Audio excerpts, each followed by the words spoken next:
From deep in the heart of Central Texas, it's the Best of the Outdoors podcast, brought to you by Texas Fishing Game Magazine, the voice of the Texas outdoor nation. I'm your humble host, Dustin Warncke. Man, am I excited that you have taken the opportunity to download this show, stream it online, stream it on Facebook, stream it on YouTube, wherever you are listening. Thank you so much for doing so. We love you guys. I just can't say enough about you guys that listen to this show and message me on Facebook or Instagram or wherever you guys find me and say good things. So I really appreciate it. That keeps us going strong here. So got some really good stuff for this show, talking about things that you didn't know you could catch in the Gulf of Mexico. And I've got Chester Moore, our wildlife expert and editor-in-chief of Texas Fishing Game Magazine. Editor-in-chief means that he is the top dog that decides what it goes into every issue, and he designs the editorial calendar. He does all the website stuff when it comes to blog topics and all kinds of different newsletter topics, that kind of stuff that goes in the newsletter. And he's really just a fantastic guy. He keeps on coming up with great ideas, and I just love working with him. So we're going to do a little interview together here coming up shortly. In the meantime, please, if you've not done so, subscribe and review this podcast. Get on to iTunes or Stitcher or wherever you found us, even YouTube, and send us a 5-star review. That helps other people find the show, and that helps us connect with other people as well that are looking for the Texas Outdoor Nation or just a new podcast experience about hunting and fishing in Texas and beyond. And it doesn't cost you anything to do that. It doesn't cost you anything to get this show. We have a new one every 2 weeks, and I just have a fantastic time doing this show. This is one of the things that just keeps me going every week that I do this, or every couple of weeks that I do this. It's a blast for me. It's a dream come true for me to be able to deliver this to you. So here's my interview with Mr. Chester Moore. Check it out, and here we go. Joining me on the phone, Mr. Chester Moore, Texas Fishing Game Editor-in-Chief. How are you doing today, Chester? Yeah, I'm doing great, man. It's always good to join you on the Best of the Outdoors podcast and talk all things outdoors in Texas and beyond. Yeah, so one of the things you say on your radio show I listen to quite frequently is if you don't like the outdoors, you're weird. I kind of wanted to open with that because I thought you are. If you don't, it's a fact. I mean, if you don't like the outdoors, I'm not even talking about if you like to fish or hunt. I get if someone doesn't like that, but if you don't like going out and hiking and you don't like going out to the beach or you don't like being in the great outdoors, you really need to check yourself. There's something wrong with you, or maybe you somehow entered the matrix somewhere and you're sucked into the computer hell of modern civilization so badly that you can't appreciate that God made a lot of really amazing stuff. And in the beginning, there was no silicone. That's right. In the beginning, there was no silicone. That's a good point. That's great. But anyway, I wanted to have you back on to kind of continue our saltwater series as we've been doing this year so far. I've had Daryl Palmer on. I've had from Double D Extreme Tackle. I've had you on, and you both have just been a wealth of knowledge and stuff that I didn't know about the outdoors and saltwater, because that's not really my forte, but I'm learning as we go. And I know a lot of folks that listen to the podcast are into saltwater fishing. So tell us something about what you wanted to talk about today. Well, I thought it'd be fun to talk about stuff that lives in saltwater waters of Texas that people don't know lives in the saltwater. A lot of it you can catch, some of it's just awesome to look at, but there's a lot of stuff here that people don't realize is available, that's even really in our waters and don't pay much attention to it. Oh, that's really cool. Give me some examples, Chester. All right, so one of them is something that's got a fair amount of recognition now, but I still get a lot of emails and Facebook posts going, what the heck did I just catch? Don't you love those? No, they're great. They're great, man. It's the gray snapper, known commonly as the mangrove snapper. Yes. They're an inland dwelling species of snapper. It's also called it offshore as well, but they are unlike a red snapper. They'll be found around boat docks and seagrass flats and all kind of stuff. And they have been caught all the way up here where I live in Sabine Lake, and they used to kind of be relegated to the lower coast as far as inland catching. And they are incredible eating fish. They're a lot of fun to catch. And there are snapper in the bays you can catch. And there's if I were to go trying to catch some, I would go throw live shrimp around some of the docks and wrecks and stuff in Corpus Christi Bay, the Arandis Bay complex, some of that area. and you got a pretty good shot at catching a snapper. You don't have to go offshore and get beat up for it. Oh, that's good to know. I just want to make sure I've got this right. Mangrove snapper. I'm pretty sure I caught one of these off the coast of Bermuda. Would that be correct? They should be in Bermuda. Yeah. They should be out that far too. They're part of the Caribbean. They're in the Caribbean. So there you go. This is back in 2011, and I was fishing with a fishing guide and his son. They both ran a guide business together out off the coast of Bermuda on the reefs, and I hooked up with one of these mangrove snapper, and I connected with it, and I landed it, and the guide and his son looked at each other like, what did this guy just do? And I was like, what's so amazing about this? And they said, normally people don't bring those in. Normally people, they'll break off, or they're not experienced enough to make that happen. And I'm like, well, I kind of, puffed up my chest a little bit. So, that's just what... Mangrove don't get real big. It wasn't huge, but I mean, it was definitely a hard fighter. It was probably one of the hardest fighting fish that I fought on that trip. So... and they're a wide variety of different fish, but it was a decent size. There's nothing. No, you were fishing in the Bermuda Triangle. You were in the Bermuda Triangle fishing. No telling what you caught. No, that could have been. When you're in the Bermuda Triangle, who knows what you drug out of the depths? That's true. That's true. They told me it was mangrove, and I think it was mangrove snapper, and it was just a fun fish. And I mean, I was kind of proud of myself that I landed that, because they say most fishermen that fish with them don't. So that made me really happy that trip. So it's funny you mentioned that on the first one off the gate. Common in certain parts of the state and appears other areas. Right. No, that's really cool. So what are some other ones, Chester? Well, another one, if anglers have never fished south of, let's say, Matagorda, Port Aransas, maybe even that far, snook. Oh, yeah, snook. Yeah, we had a story about that on fishgame.com, as a matter of fact, catching snook. Yeah, so Lenny Ruda wrote a cool story about snook, and snook are common around South Bay, which is right at the tip of Port Isabel, right. Lower Laguna Madre, Brownsville Ship Channel. All that area, but they are catching snook in parks and wildlife surveys and things as far north as Galveston Bay. Really? And so anglers might have a shot at catching snook. I was talking to a friend of mine a few years back, is Jeff Kaiser with the University of Texas Marine Science Institute, and he was telling me about a diver that he knew that was diving the Port A jetties and saw some pretty big snook at the jetties down there, so they're around. There's the fat snook, and you have the common snook, and I have never caught one of those boogers. It's on my definite list, and I really think that that's a great opportunity in Texas. If someone wants to catch something different, go down to South Texas and go snook fishing. Oh, how cool. And they can get pretty good size too, right? Now, I don't have the info right in front of me. That's fine. I'm not in the office right now, but the world record for snook, it might have been broken a couple of years back, but the state record for Texas was bigger than the IGFA world record for a long time. That's great. Everything's bigger in Texas, right? Yeah, but it was caught like in the 30s. There's probably some nefarious story behind it. But the state record for snook was actually bigger than the IGFA world record. Wow. That's amazing. And you don't remember how big it was? It was just steroid infested. The steroid, right? That's hilarious. Wow. Yeah, so people don't realize that's right here in the great state of Texas. Yeah, that's awesome. So that's right in the coastal area, and you don't have to go necessarily way offshore to get snook, right? No, you catch snook in the Seagrass Flats, the Brownsville Channel. Okay.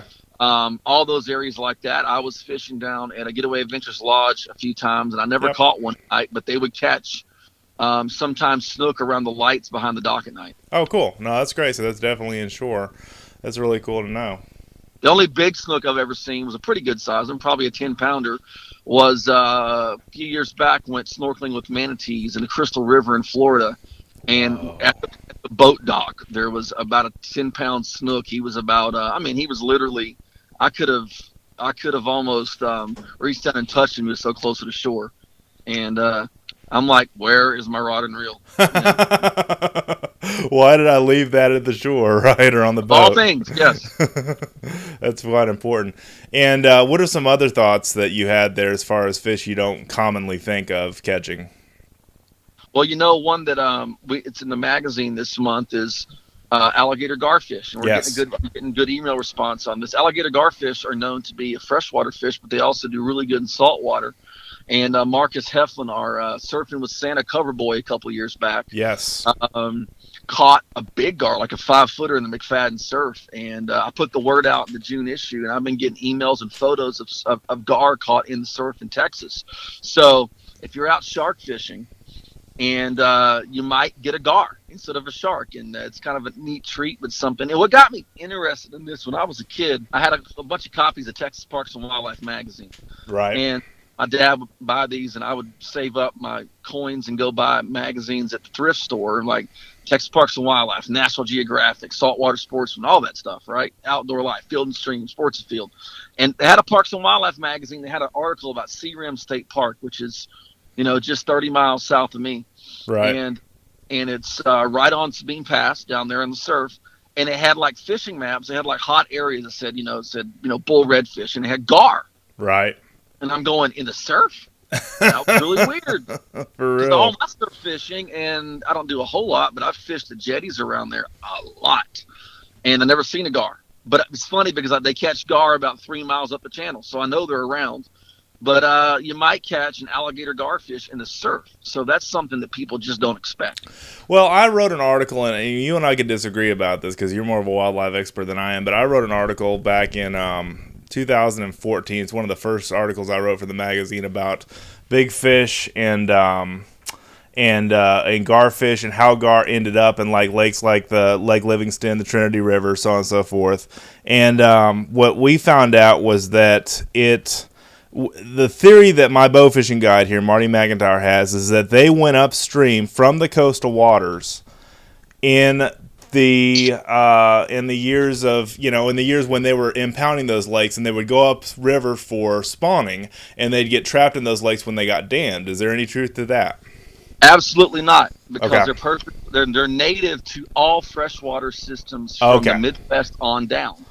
So there were already gar in the Trinity River well before any of those lakes were impounded. Okay, but the question, why are they not in parts of central Texas like where I'm at? Because those are all man-made lakes that are like Lower Colorado Authority lakes and that kind of stuff, or why? There's gar all over Choke Canyon. Okay, that's right. There's gar all over certain lakes. Some places alligator gar have been wiped out. Right, okay. All right, that's good to know. Yeah, because of commercial fishing. Sure. And some places gar don't do as good in certain water systems than other. But the Red River, Trinity River, Sabine, Natchez, all those loaded with gar fish all the way up to Oklahoma. Right.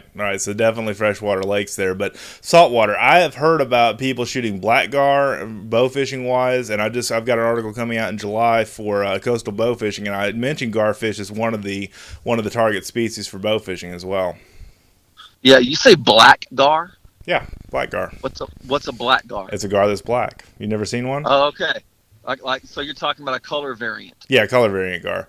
That's the thing I've not understood, and I'm not an expert in a lot of this stuff, but I mean, I've seen gar that are black, I've seen gar that are spotted, I've seen gar that are long nose, short nose, so on and so forth. But well, that's because there's an alligator gar, there's a long nose gar, there's a short nose gar, and there's a spotted gar. Spotted gar, okay. And if you go to Florida, there's a Florida gar. Okay, sure, I'm with you. You got lots of different subspecies, and some of it just depending on terrain, habitat, water clarity. Like you find a flathead catfish. If you catch a flathead catfish in the Sabine River down here, he's going to be that typical marbled, color with the dark brown and black mixed in. But if you catch them in the clear waters of Central Texas, they're yellow. Okay, they're going to be different. Yeah, I see what you're saying. That makes sense. Makes a lot of sense. Here's the cool thing, craziest thing. There's a guy at a bow shop, Precision Archery. I don't know if it's still there, but he shot a small orange gar. Really? Like goldfish orange or how? Yeah, like goldfish orange, like 25 years ago. That's great.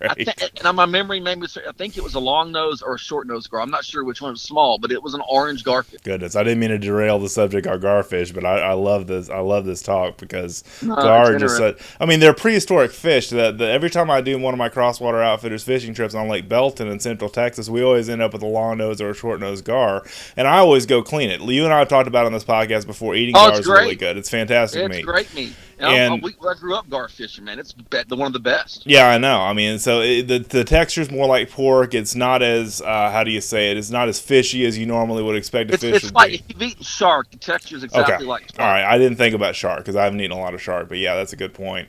So no, that's a good point. That's a good comparison. So anyway, but the people are fascinated with the kids especially are fascinated because they've never seen anything like a garfish before.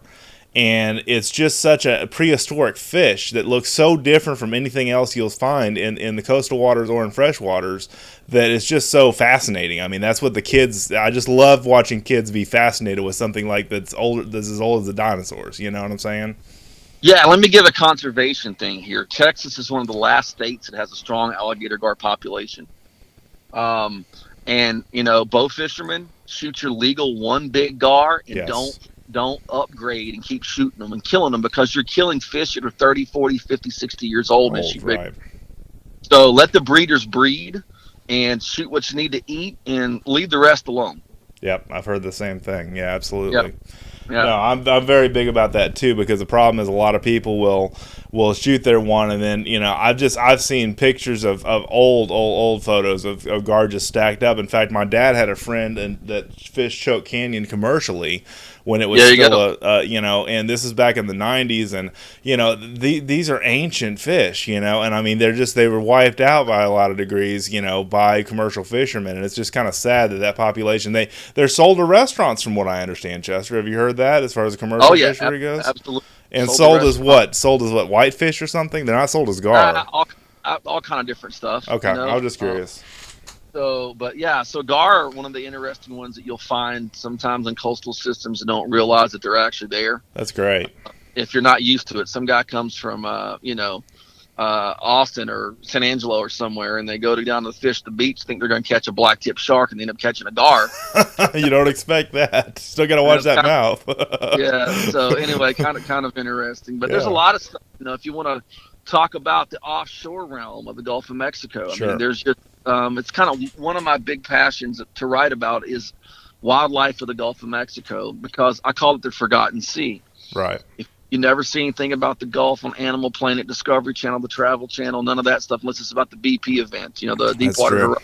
Yeah, Deepwater Horizon. There's a lot of amazing life out there, and something that people don't realize is Texas has a fairly healthy billfish population. Really? Yeah. So I've seen you write about this before, but I've always wanted to ask you about that. Yeah, so sailfish in the Gulf of Mexico. Okay. Yeah, I mean, talk about an incredible fish. Talk about one of the all-time, classic species for sport fishing, and you can catch them right out of Texas. And That's amazing. One of the better places to catch them is right out of Port Aransas. Offshore from Port A, yeah. Now, what's interesting, I was fishing with a guy about 15, 16 years ago out of the name Captain Tom White. And we had an incredible day offshore. I hooked up with a big hammerhead. We caught a bunch of nice snapper. I caught a wahoo that day. A guy caught a barracuda. Wow. But he was saying there have been times when the water was super salty and they had caught sailfish a half mile south of the Port Aransas jetties. Golly, that's pretty close in, right? Yeah, that's rare, but it happens. So you not only have, sailfish, but you have blue marlin in the Gulf of Mexico. Really? In Texas. I mean, there's some big blue marlin caught in Texas. Because you see all the different, sport fishing shows and stuff like that go down to off the coast of Florida, of course, and being that Florida's a giant peninsula, down into the waters of Florida, but you don't really see that much emphasis given to Texas on bill fishing adventures and stuff like that. But I certainly think that needs to be highlighted for sure. In all fairness, one of the reasons is the fishing for that stuff is generally a lot better in other states. Sure it is. I'm not saying it's not, but I'm just saying that we do have some beastly marlin and stuff out there, and matter of fact, a few years back there was a 927 pounder caught in a tournament. So that's a blue marlin caught off the coast of Port Aransas. 920, and he said it was caught 130 miles offshore. Oh my gosh. Wow, that's a hoss of a marlin. Wow, and incredible. So you have white marlin out there as well. So really neat things. A friend of mine, Ryan Warhola, he caught probably 15 years ago as well in that time. Out of Sabine Pass, 55 miles, he caught about 100-pound blue marlin, a small blue marlin out there. So they're not plentiful enough for you to go book an offshore fishing adventure for. Oh, yeah. They are? Okay. I didn't realize there were that many people that do that. Okay. But you're going to pay some coin. Oh, sure. It's not cheap to fish offshore. Because you got to go 100-something miles out and, right. Stay overnight sometime and all that kind of stuff. But there are people who do it, and but people, like, if someone wanted to just say, hey, I want to do like this amazing Texas fishing quest. Right. You could do stuff like, I'm going to catch all the billfish available in Texas. Right. I'm going to catch, a snook in Texas. Texas slam, baby. Yeah, right. You could do. It's not as good as the brown water slam that we talked about in the May issue, but with my grinnell and right. all that stuff. But it would be a lot of fun. Oh, for sure, man. That's great. So yeah, I mean, you don't really think of Texas having those kind of numbers as far as marlin and so on and so forth, billfish and that kind of stuff. But it again goes back to wildlife wise and aquatic life wise. We have one of the most diverse populations in our great state and on our coasts than just about anywhere else in the world, in my humble opinion. There's no doubt we have an incredible diversity of wildlife in Texas, and I think there are a couple of reasons, and you're going to get me on a rant. Oh boy, go ahead. That test your rant alert. It's coming. Yeah, that we don't, see as much about it out there outside of Texas Fish and Game. That's why you need to go to fishgame.com and subscribe to our e-newsletter. Yes. And you subscribe to our magazine, check out the digital issue, because we're talking about stuff that no one else is talking about in the state of Texas, on land and sea and air, all of the above when it comes to wildlife and fisheries in Texas. Well, before you get on your rant, can I just say every podcast, and you can ask my listeners this, every podcast I plug the newsletters, every single one, because I know you work so hard to put those together, but also they're fascinating content we have in every one of them. Well, we tried to get stuff out there, and one of the things is, like, for the land part of it, I think a big reason that there's not more done is almost everything in Texas is privately owned. Yes, true. Yes. So you got to pay to go anywhere, even to step on foot on a lot of land and go hiking. You can't. Yeah. You got your national forests and parks and state parks, and thank God for all that. So there's not a lot of people just getting out there in a lot of these wild lands and just checking out all the crazy stuff we got, because it's blocked off. Right. Like in Trans-Pecos, you have Davis Mountain State Park. You have the Big Bend State Park and Big Bend National Wildlife Area, a few things like that. Otherwise, that entire region is off limits. Sure. So people can't get out there and know that there's free-ranging aoudad, that there are desert bighorn sheep, that are just all that kind of stuff. A lot of mountain lions and pronghorn antelope. And when it comes to offshore, I think the reason simply a lot of the sport fishing industry media is based in Florida. Sure. That's what I was just saying, yeah. So it's kind of dominated by that. And to be fair, when it comes to the offshore end of billfish and tarpon and stuff like that, they got us beat. They just got a bigger population. Yeah, that's true. No, that's a good point. But on inland fishing, and then that's a different story. I call it a draw, Right, sure. But it's just people's perception, and we try to raise awareness to all this stuff, Oh, sure, absolutely. And I was going to say, back to your point on land, we're around, I want to say the statistics I've read, and I've written about this in one of my ebooks, 97% privately owned. Does that sound about right to you? That's what I've heard, that same number, and I think you factor in the National Forest of East Texas. Yep, David Crockett and Sam Houston. A couple other places, right. That's about 3%, Yep.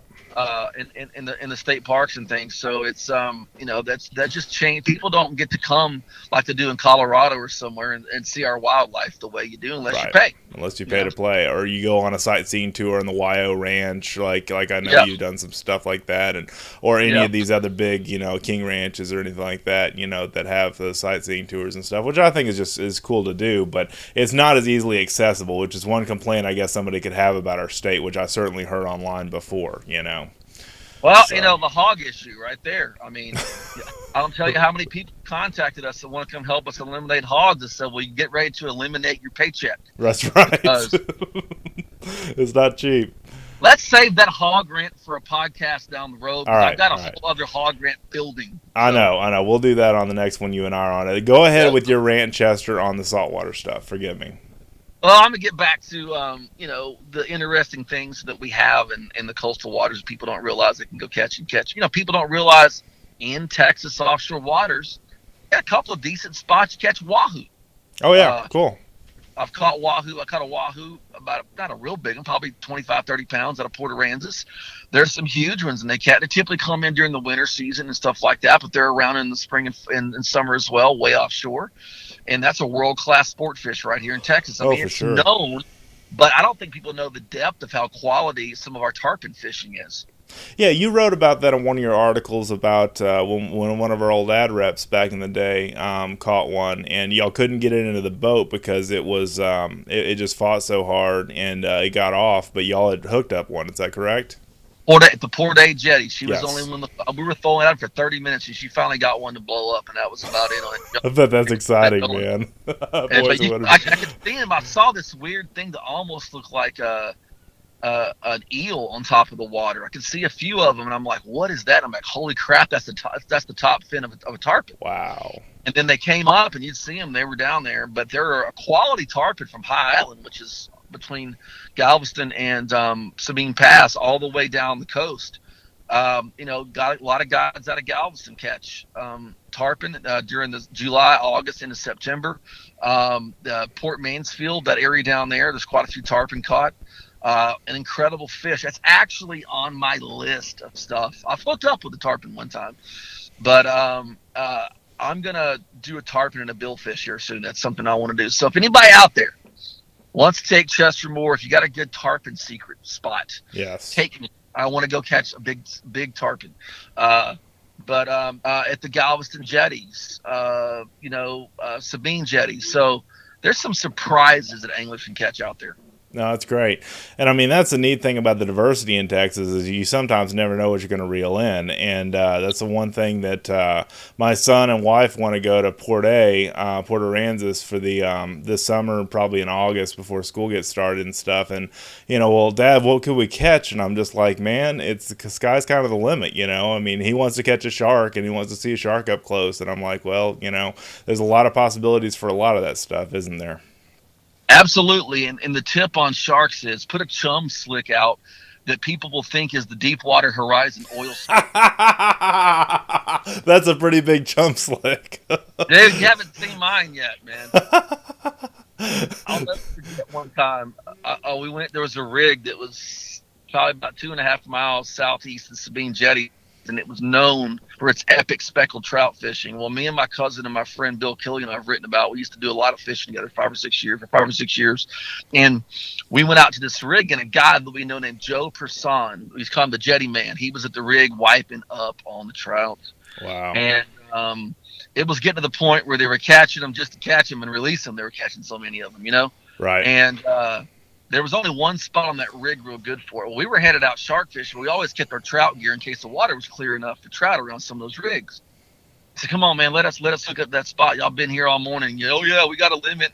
We're just catch and release, shoot some pictures, and maybe we'll catch a few redfish. I said, Joe, I could change the dynamic of this fishing spot real quick. I bet you could. And I opened my chum bag.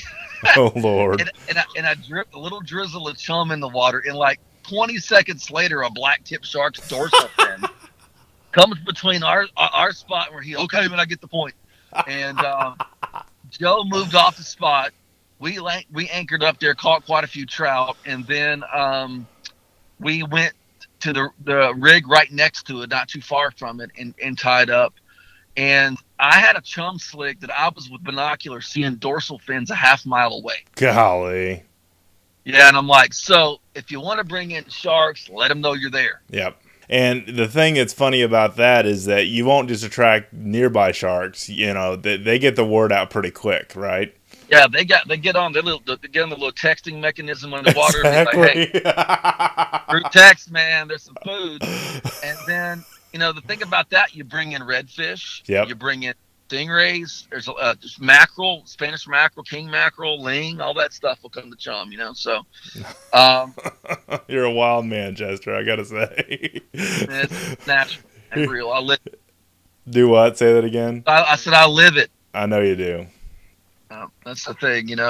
But yeah, there's a lot of neat stuff out there, and it's something no one would go fishing for, maybe except me. Right. But I wrote an article called "Texas Tentacles" last year about octopus in the Gulf, and there was a fishing guide, and Bill Shika, who mentioned in the '70s he tied up to a rig out of, I believe it was Port A. And he's fishing pretty far out, and there's a bunch of guys on the rig eating their lunch, and they're throwing the scraps in the water, watching the fish come up, eat it and stuff, And he lowers his line down, and he gets hung up, and he reels it up, and he reels in a mayonnaise jar, a gallon mayonnaise jar. Yes, I remember. And all the people on the rig are laughing, and some of them saying, "Hey, man, you want some bread? Make a sandwich." And what happened was, he took a hammer and lightly busted the jar and pulled out an octopus. The octopus and grabbed it and went down in the mayonnaise jar. He got stuck, is that right? No, he was probably living in that thing. Living in the mayonnaise jar. Oh, so he just I just said, I'm going to go in this little cubby hole and eat. So he grabbed the food and went in the cubby hole. And so you can catch octopus on the Texas Gulf Coast, which is amazing. He was taking a lunch break on his own, right?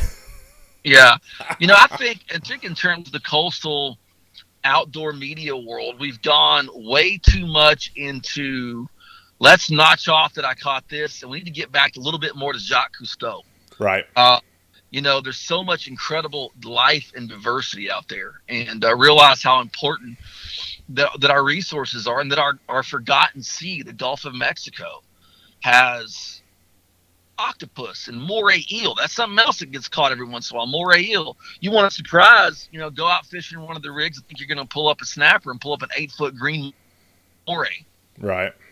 They're out there, No, that's fascinating. And that's the one thing you've opened my eyes about, Chester, is just to be considerate of all the wildlife, not necessarily that you caught or killed something, but that you saw something that you've never seen before, and that you've experienced something, or maybe caught something you've never seen before. But the whole idea is that the experience is really what you bring home to the outdoor lifestyle. It's not just about going out there and mastering, wildlife. It's about, enjoying the creation, right?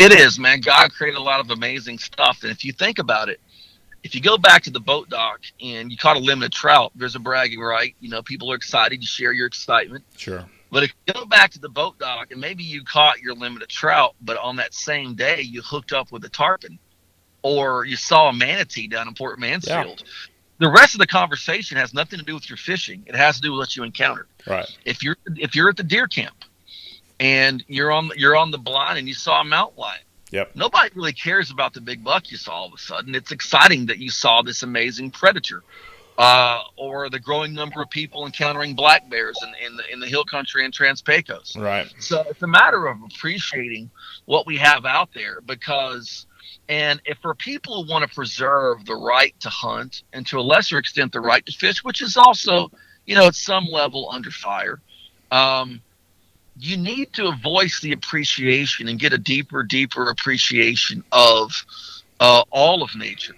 Because if you don't and you don't express that, all you put is, headshots, and all you show is your prairie dog that's been blown in 100,000 pieces, right, and the deer whose neck you cut to bleed it out, or whatever. If that's all the general public ever sees, if that's all the general public ever knows, right, of wildlife, in terms of how we view it, man, we're going to lose at the ballot box. Yeah, I agree with that very much. And yeah, people have to be able to know that, because what do we tout? We're conservationists. Well, the bad thing is some of the hunting industry makes it seem like they go hunting for conservation purposes. Right.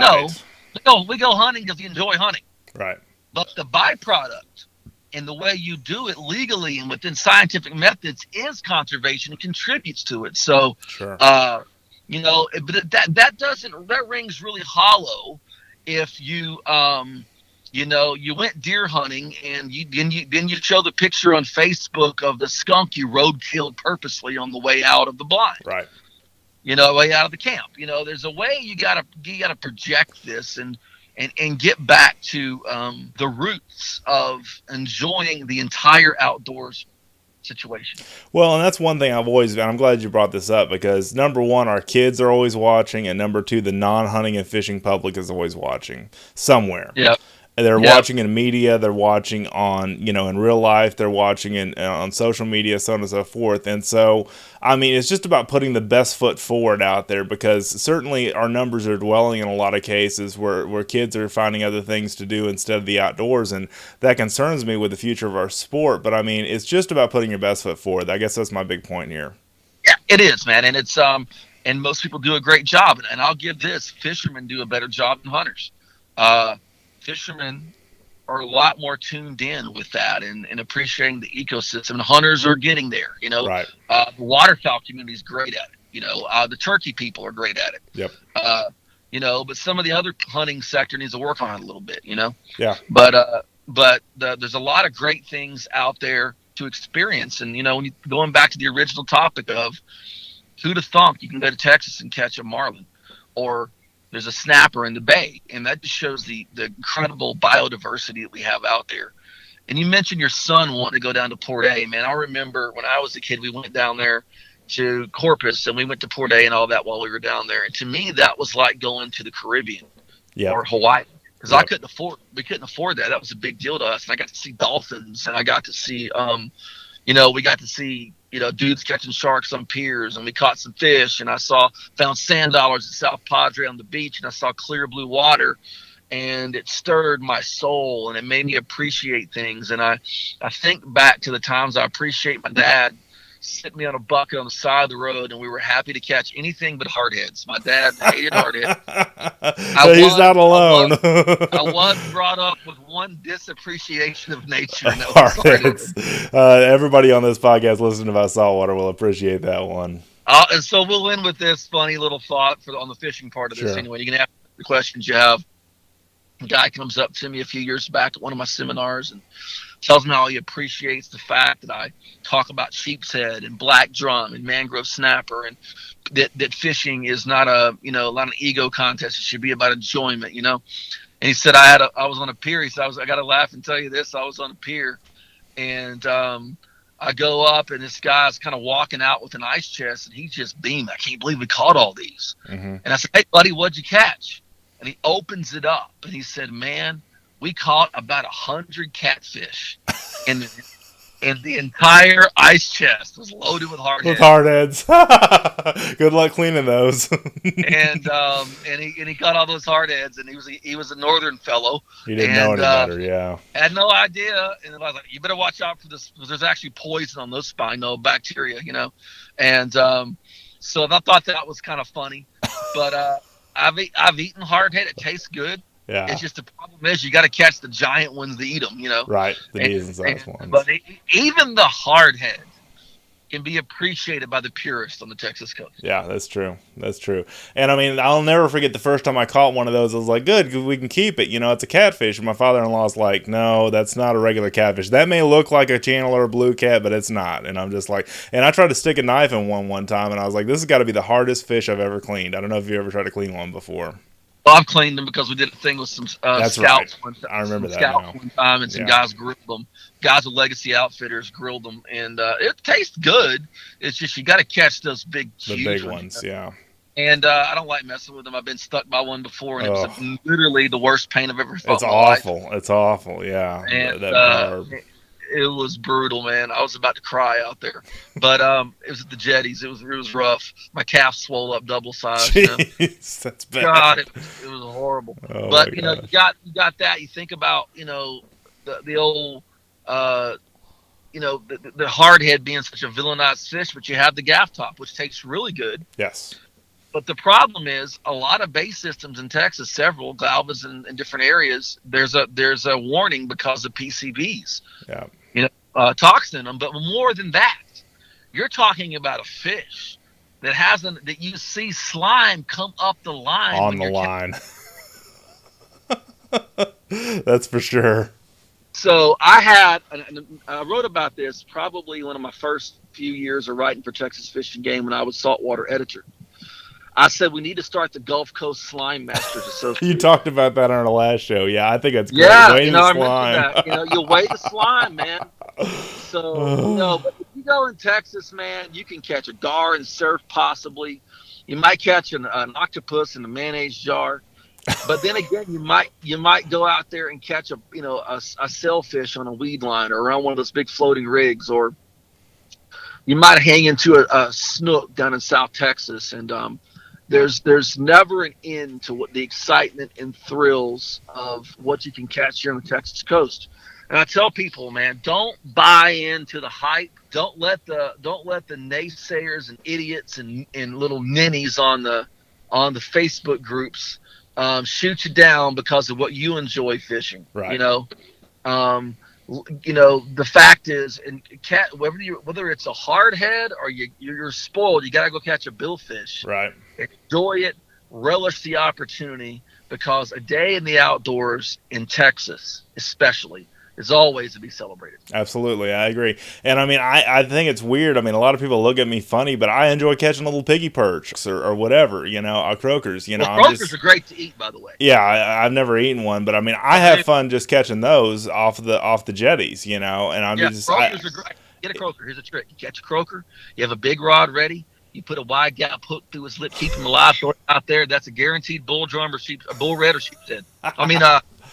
Bull red or stingray. Yeah. I was gonna say, yeah. No, that's good. And I mean, it's just a simple pursuit sometimes. It doesn't have to be the biggest or the baddest or the best. It's just getting out there and enjoying the outdoors. That's my point, I guess. Well, I've been to the mountain. I've been throwing topwaters in South America at peacock bass. I've been down in Mexico and caught 300 bass in 3 days and up to 9.5 pounds. Wow. I've Spain and caught Wells catfish. I've been and caught big rainbow trout up in the Sierra Nevadas, and big salmon and 13-pound brown trout on Lake Ontario and smallmouth in the Finger Lakes. And I've been all throughout the Gulf Coast catching giant redfish and big speckled trout. Of course, flounder has been my thing for years. But the day that I get tired of seeing a simple little red, white, and blue bobber, Yep. go underwater, the day I get tired of that, whether it's a channel cat I'm catching or a piggy perch, I need to quit. Yep. Because I have made it something it shouldn't be. And so celebrate the cork going under, the float going under. Yeah. Celebrate the blow up. Yep. Celebrate the rod bending over, and celebrate the cool stuff you see on the Forgotten Sea, the Gulf of Mexico, and in the coastal bay systems of Texas, and your life will be enriched. I love it. Thanks so much for joining us, Chester. All right, thanks, Dustin. And there he goes, ladies and gentlemen, Mr. Chester Moore, kingdomzoo.com. Find him on Instagram, find him on Facebook. He's up to amazing things we didn't talk about on this interview, but he's got a great ministry thing going on, a very good Christian guy, God-fearing guy, and he just has a fantastic heart for the outdoors, conservation, wildlife. Not so much in your face hunting and fishing like a lot of editors-in-chief would be, but he's really got a great heart and just a fantastic guy to interview and just so knowledgeable about wildlife stuff because he studied it for so long, and that's kind of been his world. So it's just great to talk to him and do that. So anyway, lots of fun things going on with the podcast. Also, we're back to every 2 weeks on this show. Also, I wanted to tell you to please make sure, as I said I would in the interview, subscribe to the newsletter, subscribe to the podcast, check out fishgame.com. You can do both there. Subscribe to the podcast through your favorite podcast player, such as iTunes, Stitcher. New one that I've been using is Anchor. Anchor is a podcasting app. You can even start your own podcast on it or get podcasts downloaded through iTunes, and that's a great one. I was just interviewed. I was going to tell you this, too, because this has been a couple of weeks ago now when the last show aired. I was just interviewed on Fish on Ted's podcast about outfitters and guides and what to look for and those kind of things like I talked about in the last show, but more towards the guide audience and towards the outfitter audience that listens to that particular show, so it's kind of a different kind of podcast, but I talked talking about adding value everywhere you go and all the stuff that I talk about all the time when it comes to being successful in this industry. So you can check that out at Fish on Ted's podcast. That's Fish on Ted. Just look his show up, or you can find him on Anchor, which is a podcasting app, and you can listen to my interview on there. I also have the interview posted under podcast appearances at dustinsprojects.com if you want to go there and check that out. There's all kinds of content there, such as articles I've written, videos I've made, podcasts that I've done, past podcasts. You can actually search the whole podcast library on my page that has shows. And I typically title these shows with instead of doing a number like some podcasts do, or just a general subject that some shows do, I like to title mine with the content that you'll receive in the show. That's why my titles are a little bit longer. And I got that idea from the Lone Star Outdoors show because Cable Smith does such a fine job at that show, and I like to have him on the podcast pretty soon. I met him at the NRA show, so stay tuned to that one. But anyway, awesome interviews coming up. I've just got some great ideas for this show, where we're going next. I can't thank you guys so much again for watching, reading, and listening. And also, like I said earlier in this segment here, please be sure to subscribe to the newsletters. We have Tactical and Practical Tuesday, Wildlife Wednesday, and the Thursday Texas State of the Outdoor Nation newsletter. Those are free to sign up for. It's like getting a mini magazine in your mailbox in blog form every 2 weeks, every week actually. You get those every week. And then also we turn around and relate all those stories that are written on that particular newsletter to the fishgame.com website, so everything that you see will be there. We actually have a sponsor of one of the Facebook posts that we're doing, the Wagner Ranch, Waggoner, Wagner Ranch. They're booking hunts right now for whitetail bucks in the 2018 season, and they're going to be running with us 2 Facebook posts in June, and maybe some other stuff in the magazine coming up. But I've just got a fantastic relationship with them. They've got a great ranch for whitetail hunting, really affordable management hunts. If you're looking to take a management buck or anything like that, I wanted to definitely plug going and checking them out. And you can see that on our Facebook page and on our website. They have a story on deer management and on growing big deer, and that's sponsored by them, and that's also on our Facebook page on Facebook. Just search for Texas Fishing Game and you'll see that post there. So anyway, thank you guys again for watching, reading, and listening. Have an awesome day in the outdoors. We'll see you next time.